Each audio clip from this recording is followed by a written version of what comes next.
Hello and welcome to today's show. You might have seen last week where it was our first go at doing this, and for some reason my audio wasn't coming through, but Shadow's was. So hopefully that's now been corrected. Completely my fault, but anyway, as you can see, I am joined by Shadow, and we're just going to be talking about geeky stuff. And as you can see there, I've decided to name this show the Wheelie, the Wheelie Geek Chat. And the reason for that is, well, the Geek Chat bit should be fairly obvious because we're going to be talking about geeky stuff or stuff that we like that um, we kind of geek out over that other people might not. And the wheelie part is purely because we both have disabilities which mean that we need to use wheelchairs, and um, maybe we could talk about our disabilities every now and then. I was just going to say it sounds like a really good title. Oh God, that's such a Christmas cracker. Well, I suppose that's the perfect time of year to be saying stuff like that. Absolutely. But I'm the king of puns. So any chance I can get of making a pun out of something, I take it. I don't know about the king of puns, but definitely the king of cheesy puns. Aren't they all? Well, yeah, okay, I suppose. Technically, yeah. So So, last week I started talking about Ghostbusters Afterlife. So why don't you start? What you plan to talk about? um, well, seeing as though all of my stuff from last week was on mute for everybody, I've been working my way through reading Dune, which, if you follow my um, Instagram, couldn't think of the word there, Jesus.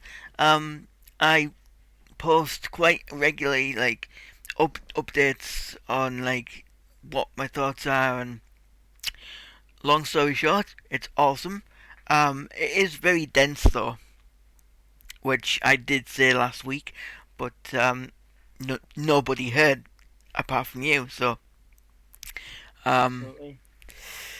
uh, that's really all I can say about it without going into spoilers. And I don't plan on seeing any of the movie adaptations until I've read the first three books, because although um, two of the movies are TV ones, it's still an adaptation of up to um, Children of Dune. Um, so I want to have read them before I see them, if that makes sense. Well, I can tell you the latest adaptation, the latest movie, is only the first three quarters of the first book. Awesome. So technically, at the point I'm at now, then by the sounds of it, I could watch this new one, because this book is very clearly marked out as book one and book two and so on. The irony is they say it's book one and then book two, but then there's the sequel, um, which is actually book two. So yeah, it's kind of weird that they chose to do that, but what can you do? I've heard, in terms of the movie, the latest movie, I've heard mixed reviews about it. some people say it's good, other people say they don't like it. Yeah, the one bad thing that I've heard about the new one is they don't like the whole white messiah thing, and I kind of get where they're coming from, but nowhere in the book does it mention any nationalities really. The only distinguishing feature mentioned in the book is um, the blue eyes with no white in them whatsoever, which I do believe is shown in the movie, even though I haven't seen it yet. I'm pretty sure I've seen it in the trailers. Yeah, I've only watched the trailer once, so I can't actually remember if that was the case. Right, okay. And it was quite, and it's also been quite a long time since I've actually read Dune. I think it was maybe about 4 years ago, maybe five, I'm not something sure. like that. After last week's show, I actually went through your Goodreads to try and see when you actually read it, and I couldn't see it. That's strange because I'm sure I put it up there, but Yeah, I must not have done. I could have sworn that you did. Yeah, I think it was the same around about the same time I read the story about the old man who jumped out the window, the 100-year-old man who jumped out a window or something. Well, I can't remember the name of that book, but basically it's about that one's about this 100-year-old man who lives in a care home who's lived an extraordinary life, and one day just jumps out his ground floor. I have to stress it is the ground floor window. So, and he goes for a bit of a wander, and you learn about how extraordinary his life was That does as the sound book goes awesome. on. They did do a movie of that as well, um, about 2 or 3 years ago, Yeah, which I actually haven't seen. So that's becoming a real um, common thing. Like I tend to read the book before watching the movie adaptation most of the time. So that's why I haven't watched it. Um, but I do kind of just pick up the odd bit of information.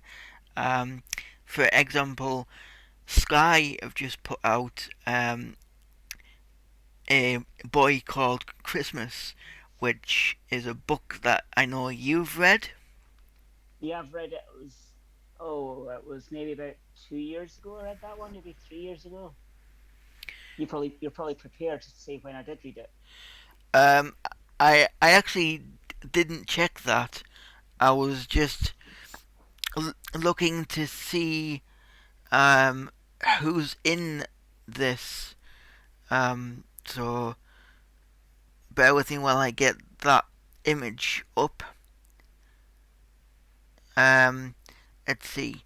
We have Maggie Smith and Hmm. Jim Broadbent, both of which most people will know from the Harry Potter movies, and Stephen Mangan.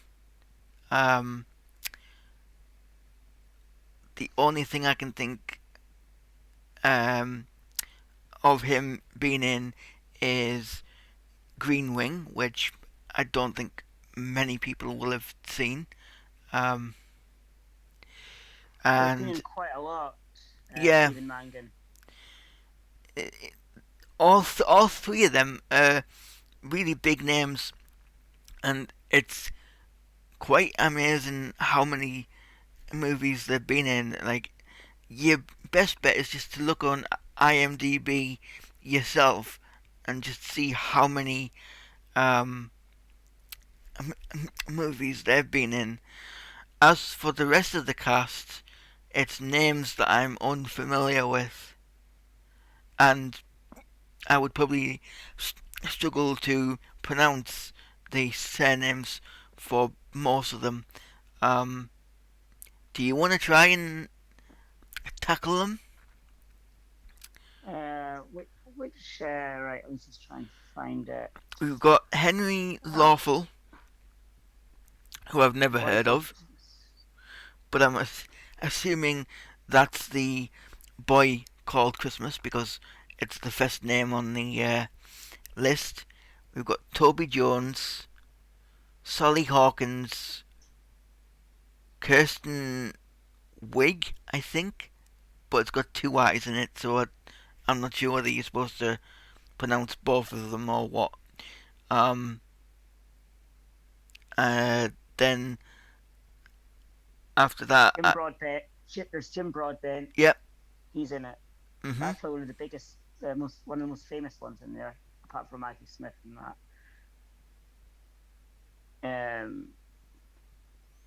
There's Sinead Phelps, but she's I don't want to say she's an insignificant character in the movie because nobody's insignificant, but she plays member of crowd three. She isn't number two or number one. She's number three. Well, So okay, so she hasn't even got a name. yes, she's a member of crowd three.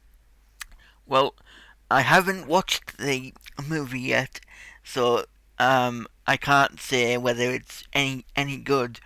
Um, but ever since you read the book, it's been on my to-do list, and I still haven't got around to reading it, even though it's like a crazy short book.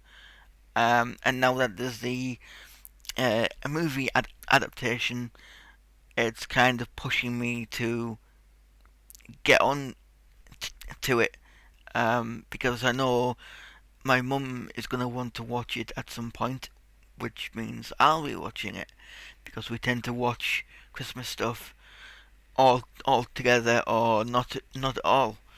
Um, I mean, it takes a lot for me to um, put on a Christmas movie because I'm not that much of a fan of it because I just much prefer horror, you know. But Yeah, so what you're really saying is you relate to Scrooge. um, yeah, I suppose kinda, or the Grinch, I guess. Yeah. Yeah, but you see, I'm complete opposite. I'm Buddy Elf when it comes to Christmas. Oh, I don't want to turn this into movies that we hate, but I cannot stand Elf, and What? yeah, I can't stand Elf, and I don't like Will Ferrell just as an actor. Never mind any any of that. You know, But everyone knows that the best way to spread Christmas cheer is singing loud for all to hear. That's a reference from the movie. yes, I am aware. I am just trying to not slap you in the face, as if that was even possible. Why don't you slap yourself in the face then instead? That's possible. No. Yeah, I'm just not a big fan of it. But like my top three Christmas ones would be like Krampus, because I mean it's a horror movie set on Christmas. Perfect. Um, you've got It's a Wonderful Life, kind of corny. Um, tackles some serious stuff, but has a happy ending. So you know that's kind of cool. Um, and Home Alone, specifically the first one. I do like the second one, but any movie after that, nah. And I I, haven't seen the newest one, which is on Disney Plus. But I will at some point. well, everyone say like in all the like I've seen like a few ranking lists Mhm. of Home Sweet Home Alone, and it ranks it, and some ranks it as the second best one, and some rank it as the third best. Interesting. So so that just tells me it's significantly better than the Home Alone 3, 4, and 5. See, I didn't mind 3 because at least they tried something different.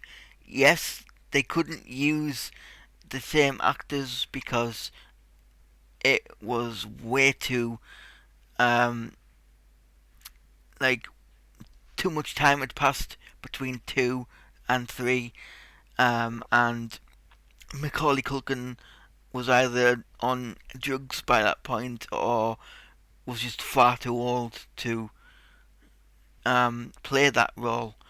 But yeah, 3 to me isn't that bad. But he's not actually left home alone. Like, On 3, yeah, no, he's not. No. yeah, so that's kind of weird that they would stick that name to it. Um, but I did like that they tried something different.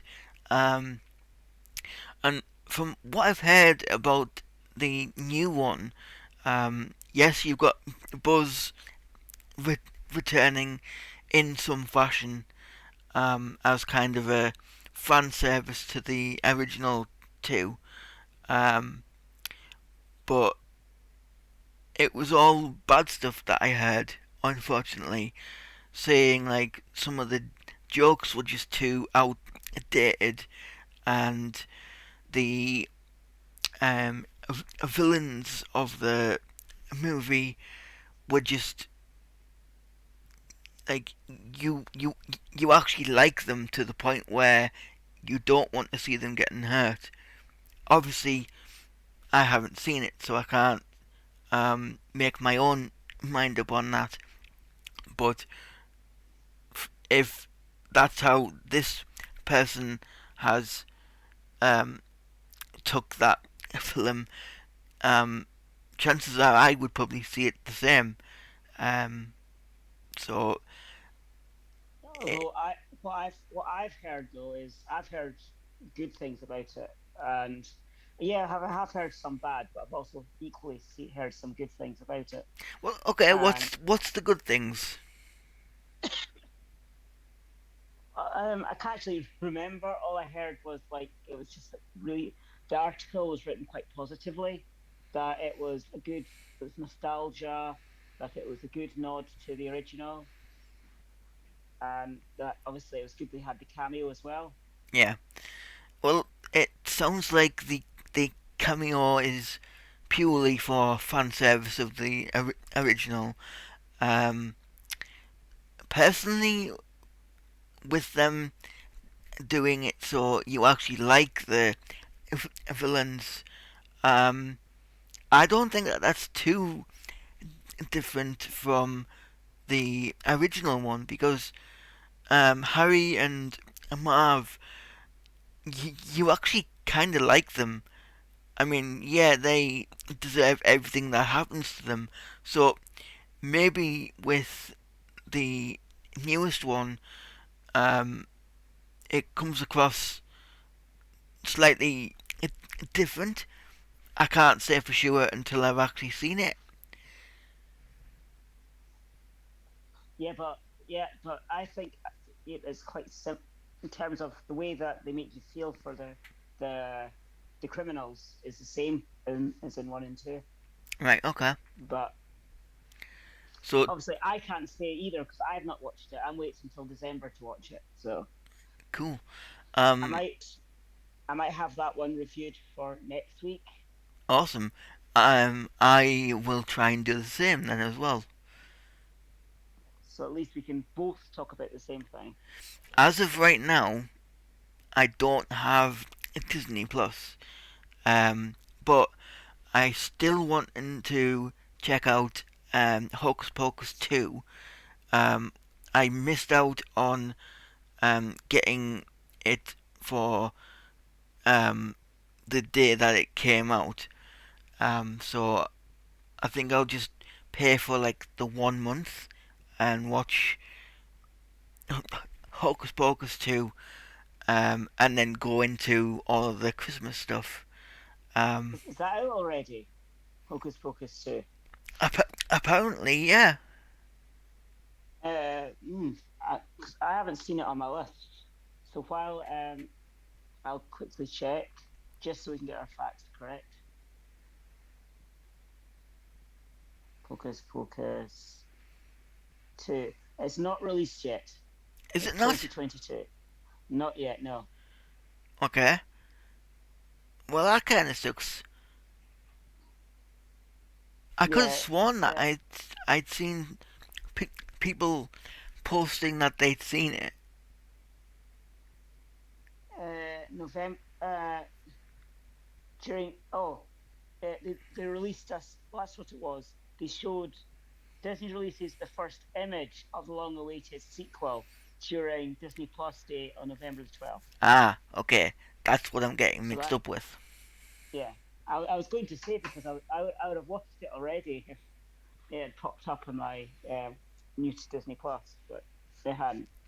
But Jungle Cruise has been recently added on Disney Plus Day. What's that? Oh, so Jungle Cruise is the movie based on the ride Jungle Cruise, and it stars Dwayne Johnson, Jack Whitehall, and well, that's terrible. Um, a minute, Jungle Cruise. I'll just check. Well, Jungle Cruise. having The Rock in it Um, isn't a big selling point to me. I'm not a big fan of any of his stuff, so.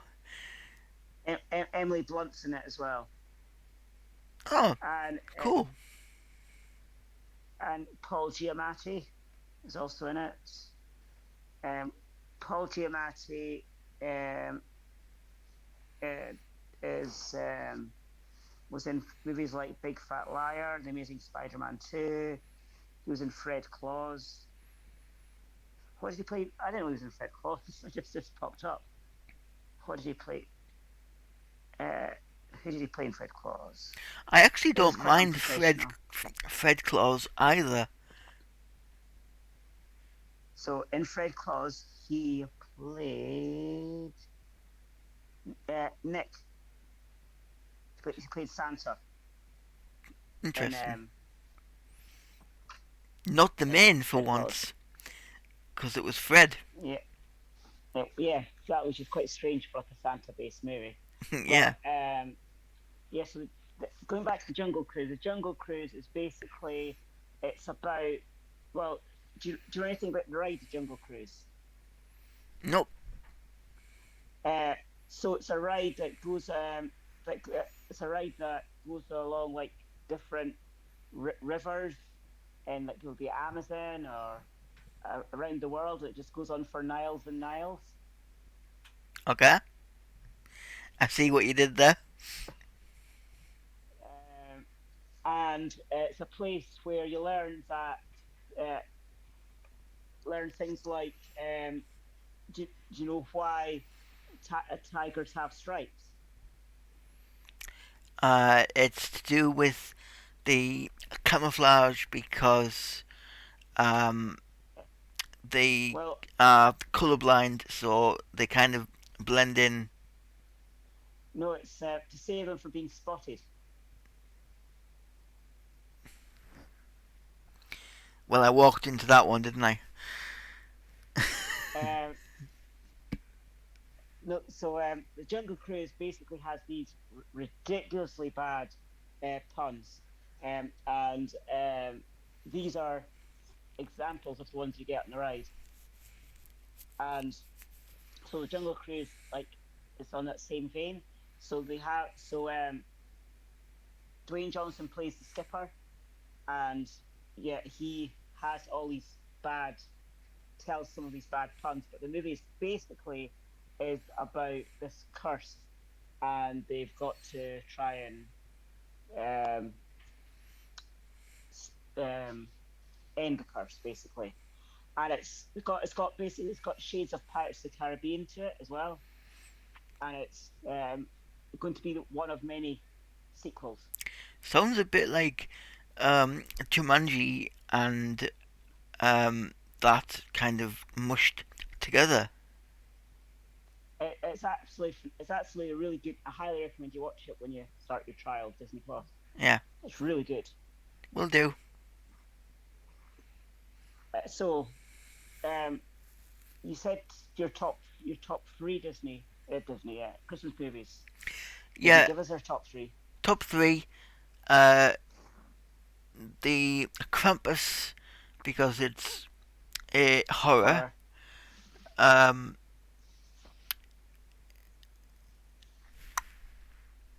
it's a Said Home. it's a Wonderful Life and the first two Home Alones. Yes, I'm Well, counting that as one. well, I'm going to do in a similar vein. So my fit top three would be Elf. Ugh. It would be the Santa Claus trilogy with Tim Allen. I only like the first one. Uh, I see. I like them all because obviously I like the whole concept. And probably, well, there's just so many to. Um, maybe Home Alone, but maybe not. I don't think I've got. I don't know what my top three would be, but those would be my main. Those would be my top two anyway. Would be Elf and the Santa Claus franchise. Okay. Um. Well, the reason why I don't like the two sequels to the Santa Claus is mainly because so much time passed between the original coming out. Um, they don't feel that closely connected. Like the original is very 90s. There's no getting away from Yeah, that. You can't recreate it like so many I'm sure years. Disney could. I'm sure Well, Disney could. they haven't because the second and third ones um really didn't do it for me. And the third one had time travel in it.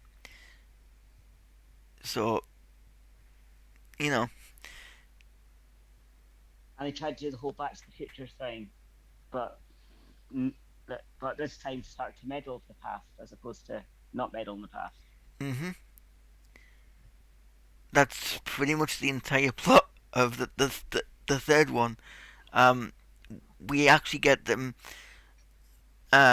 slotted into footage of the original um which I can tell is completely different because um, the the way that it's being filmed is completely different. Um, I mean, thankfully, it's not as bad as like having like a green or blue glow around them as they've been slotted in, which some movies are like that. Um, and I've just had an idea for future show. Um, if we talk about Christmas movies that we've seen that um, aren't the typical ones, um, like what most people won't have seen. Um, I can think of one right off the bat, um, but I'm gonna save that for next week. I think, um, and I think Are we talking? gone. Sorry, go on. Are we talking about the typical Hallmark movie, which every single movie's got the exact same storyline, which is basically stranger comes into town, meets a family, a single parent usually. They get together, they start a relationship. Then the stranger does something to make the parent or a child upset. They fall out, and then the stranger does a grand gesture to win their heart back, and they get together, and the end. That's usually how. Isn't that every plot to every movie ever? Maybe, but that's like typical like Hallmark sort of movie. Look at you being all film critic, and I thought I was the film critic. Yeah, well, I've watched some right thinkers on Channel 5 the last couple of weeks, Ooh, and they awesome, all have the same story. awesome. Save that for next week. You can draw from your Channel 5 list, And, well, I think we might be drawing from the same list. Maybe not, because mine involves space as well.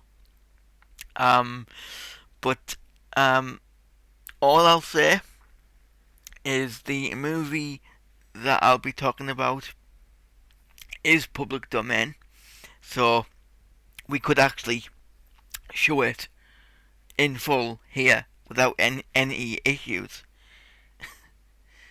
which would be Yeah. kind of cool. Um, but I don't think we would have enough time because I know we have to do this within about an An hour, hour. give it, give or take.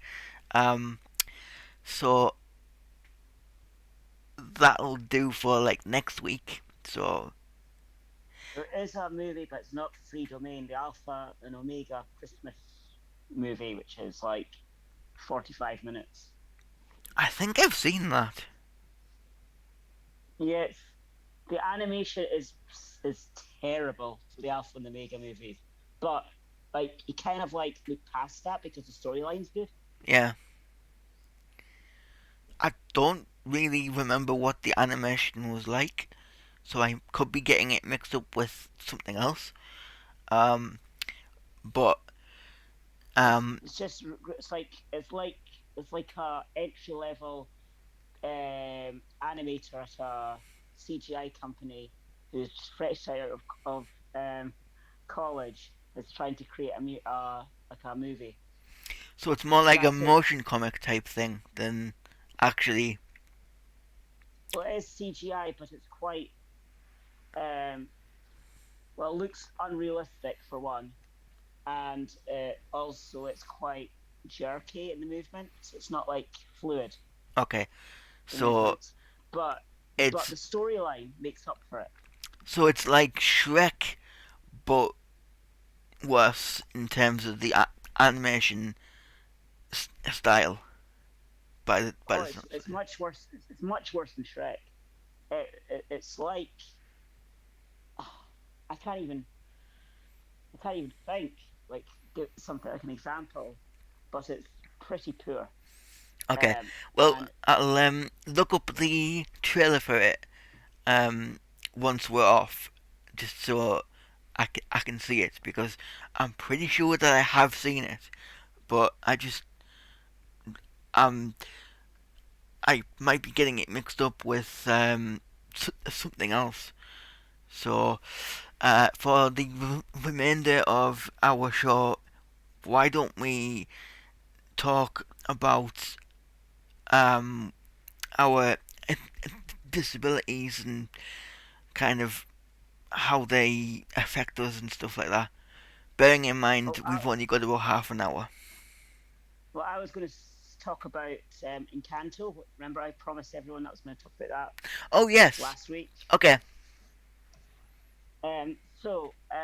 I saw Encanto this morning and actually saw it with my assistant's dog in training, Cody. Didn't we, Cody? For those who, in fact, we'll let Cody have a little bit of an appearance. While there's Cody. So me and Cody um, went to, went to see Encanto. He flipped through the whole movie, so I don't think we'll get much of a review from him. Hmm. But uh, for those that don't know what Encanto is about, um, it's about an hour and 50 minutes. Okay, that was a bad joke. So the synopsis is basically Madringals, I think it is pronounced, are an extra. Well, anyway, the family are an extraordinary family who live hidden in the mountains of Colombia in a charmed place called the Encan- a charming place called the Encanto. And the magic of the Encanto has blessed every child in the family with a unique gift. And Black Esa is every child except Mirabelle. However, things start things start to go wrong, and the gifts they get given are things like strength. So one of the families got strength, and one family member's got like can make herself look really beautiful and can grow flowers and stuff. Cool. One can do healing through food, but there's a character called Antonio. He's the youngest member of the family, and I relate to him a lot as I think I would have the gift that he has, but I don't know if I should say what his gift is because that might be a spoiler. Well, it isn't. It's not necessarily a spoiler because it doesn't affect the plot of the movie, or anything about the story itself. But it is maybe a spoiler to the fact that you know what his gift's going to be before he gets revealed in the movie. Yeah, I wouldn't. But if anybody knows me and has seen Encanto, will know why I relate to Antonio because yeah, his gift is most likely what I would have. And there's a mysterious relative called Bruno. And for me, um, every time I heard them mention Bruno, all I could think of was the movie Luca, and because Alberto kept saying Silencio Bruno, which obviously have you seen Luca? I haven't. So the way it's explained is that whenever you want to do something and there's someone in your head telling you that like something new rather, and there's something in your head telling you to stop doing it or don't do it or you can't do it, that's explained as that's a Bruno. So you say silencio Bruno, so these in other words, be quiet Bruno, silence Bruno, Okay. to make yourself do it. So So it's I kind think of like um, Inside Out, but with your inner demon and angel rather than your emotions. no, not at all. No, no. So Alberto and Luca are sea monsters, and when they come out of the sea, they become like human, or they have a body of a human. But Okay. no, this was basically Luke. Luca was scared to jump off the cliff into the water, or not jump the cliff, to go down the hill on the Vespa that they built. And he was saying to him, "Well, your problem is because you've got a Bruno in your head telling you that you can't do it. So you have to say Silencio Bruno to be to focus your mind and do it instead of listening to your voice saying you can't do it." So it's nothing to do with demons or inside out or anything. It's just purely for Okay. motivational purposes. It sounds awesome. Um, yeah, Luca is actually. I'm digressing from um, the movie I'm meant to be talking about, but Luca is basically it's really good because it actually features the one of features a queer couple. So Luca and Alberto are a couple. It's not like um, specifically mentioned, but it's plainly obvious that they are. And it Awesome. We also we love that. and it also features um, one of the main characters has a disability, and it's not one of those um, and sometimes in movies where people acquire a disability. This character was born with their disability, so which is a plus Awesome. terms of so I digress. We'll go back to Luca in a minute, but I'll go back to Encanto. So where were we? Yeah, so Bruno, that no one talks about, but we find out more about this character Bruno as the movie goes on. And in terms of the the house that they live in is also magical. So the house like can move and like the tiles can move and move things like objects along and help the family get about the house. Or it's it's a really good movie and the music is fantastic. It was written by Lin Manuel Miranda. It sounds awesome. Have you heard of Lin Manuel Miranda, rather? I haven't, but I really So looking forward to seeing this and hearing their music. Well,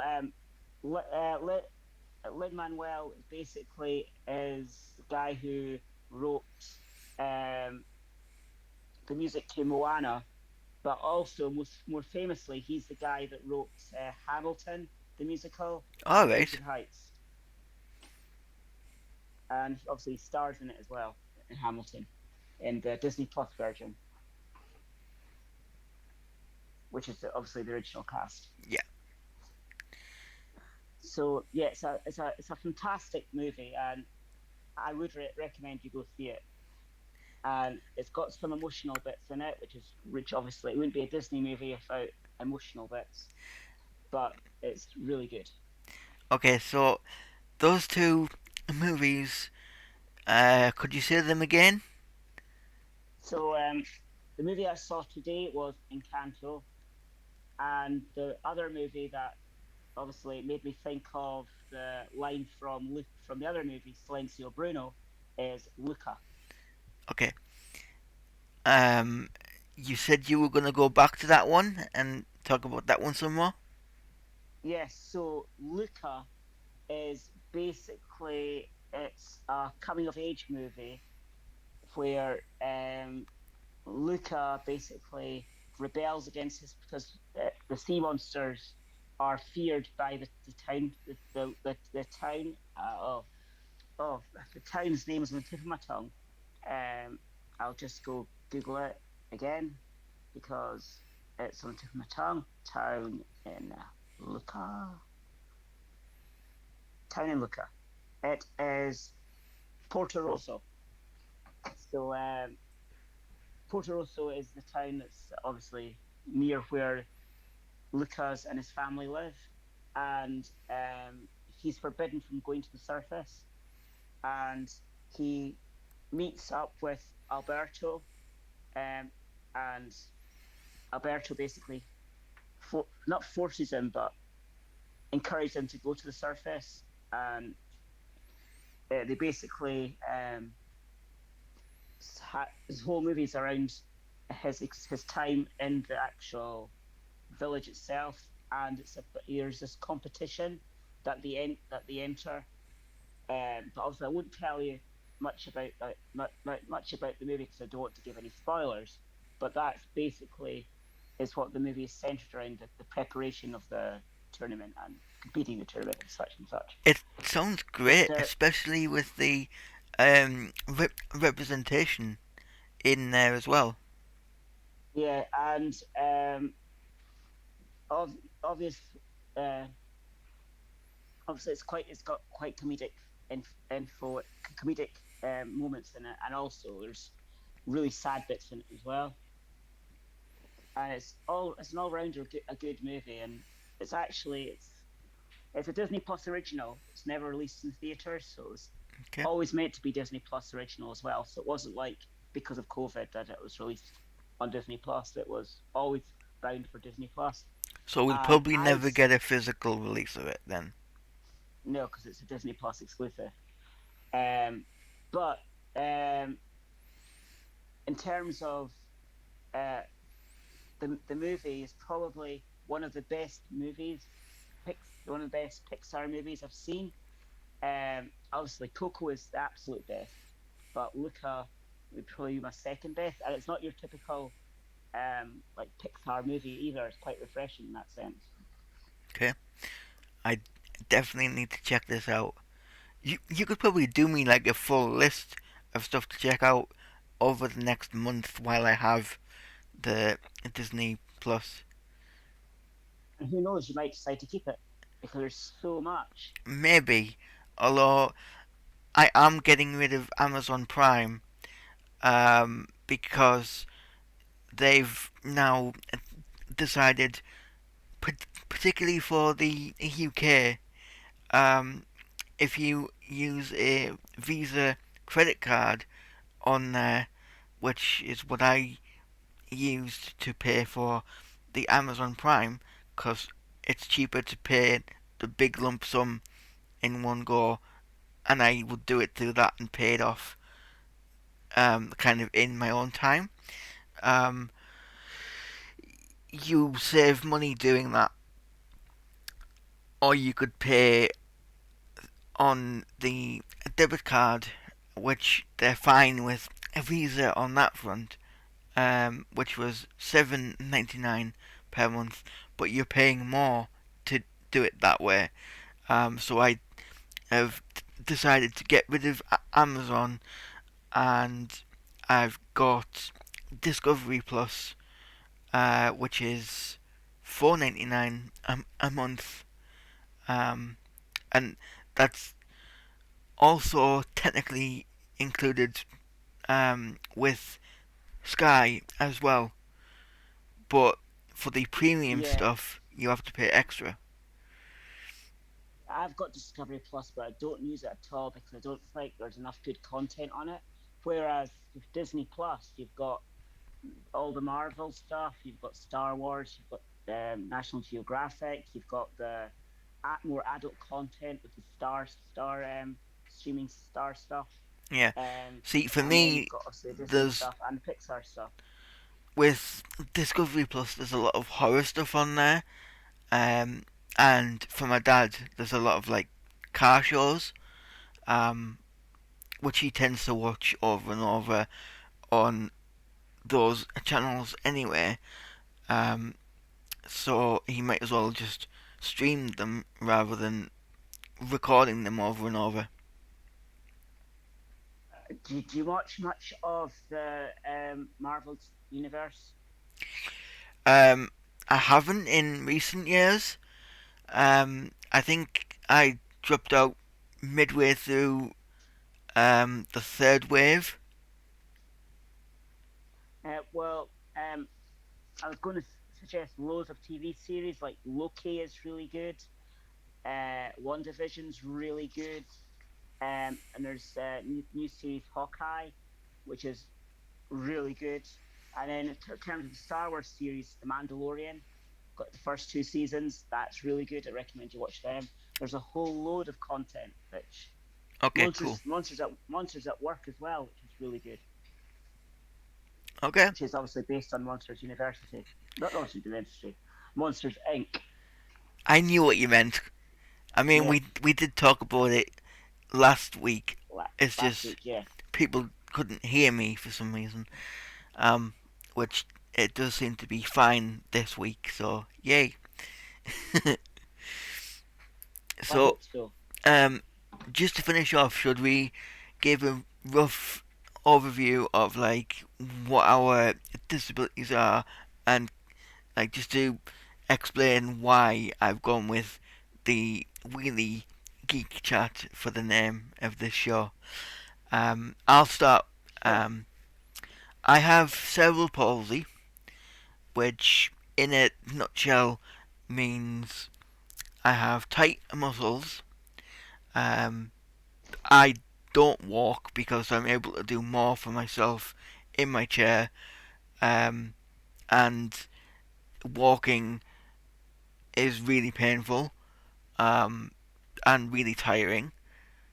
Um, I could probably walk with sticks now if I did try, but I just don't see the point. So I tend to push myself in my chair um, fairly regularly. I do like 9 miles round trip from my house to the shopping centre, which is fairly nearby. It's like 3 miles um, either way, hence me saying round trip. Um, and I stutter, although it's not as bad when I'm not nervous, but it does happen. Um, that's about it. And oh, and I have dyslexia, but that's honestly that's about it for me. Whereas with you, I know there's a whole lot of stuff that you could say. So Yes. So I have um, neurofibromatosis type 1, which is basically it's a neurological genetic condition, which basically means one or two of my chromosomes is faulty. Um, I, I, that's as much as I can say about that, but it causes all my other issues as well. So, my disability also affects me similarly to cerebral palsy. So obviously my tight muscles, involuntary movements, things like that. Um, it also also have dyspraxia. I have scoliosis, which is basically a curvature of the spine. I have it in both my upper and lower spine. I've got I've had surgery on my upper spine twice. Um, I've got kyphosis, which is basically I've got like a lump on the back of my back here. That's basically what that is. Um, I've also got, and the other reason my chest is quite a big chest. That's also because of my scoliosis. Um, I have poor muscle tone in all four limbs. I have a slight visual impairment, and I've also got ASD, which is autistic spectrum disorder. And I was originally diagnosed with Asperger's, but obviously it's not politically correct to say that. So anybody, no matter if you're diagnosed with autism or Asperger's, now you're diagnosed with ASD. So it's all under the same umbrella now, which makes things a lot easier. Um, and I think that's about it. As also, as I said, I'm a power wheelchair user, and I think that's about it, really. And I have a assistance dog in training, Cody, which gives me help with things I struggle to do. Plus, he also helps me with my anxiety. I like that you say like that's it. Like that's one hell of a list, dude. Yeah, well, I it's mean, just some of it's that normal to stuff, me. that you mentioned, I didn't like the involuntary movements. By and large, because it doesn't affect me as much. Like my arms aren't flying all over the place. It's more minute movements that most people wouldn't even see, but I can feel. Yeah, some people involuntary movements can be painful, depending on like if it's like a constant like. But for me, it's like maybe like one or two, and that's it. So it's not really painful for me. It's Yeah, just embarrassing if it's like a big one.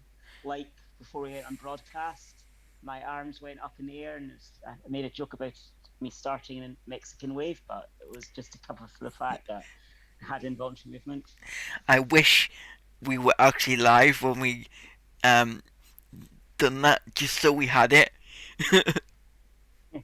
But unfortunately, we didn't. Yeah, unfortunately we didn't. Yeah, everyone with cerebral palsy or um Condition in similar to. in your case similar to, everybody has it differently. So we are literally snowflakes in the best possible way of that terminology. Think about yourself, mate. Well, on that bombshell, I think we should call it a day. Yes. And thank you for listening in to us and watching, and we'll see you next week. Yeah, and who knows? Maybe someday we'll actually get people in the chat. That would be awesome too. And hopefully, um, your sound worked this week. Fingers crossed. Okay, bye everyone. Bye.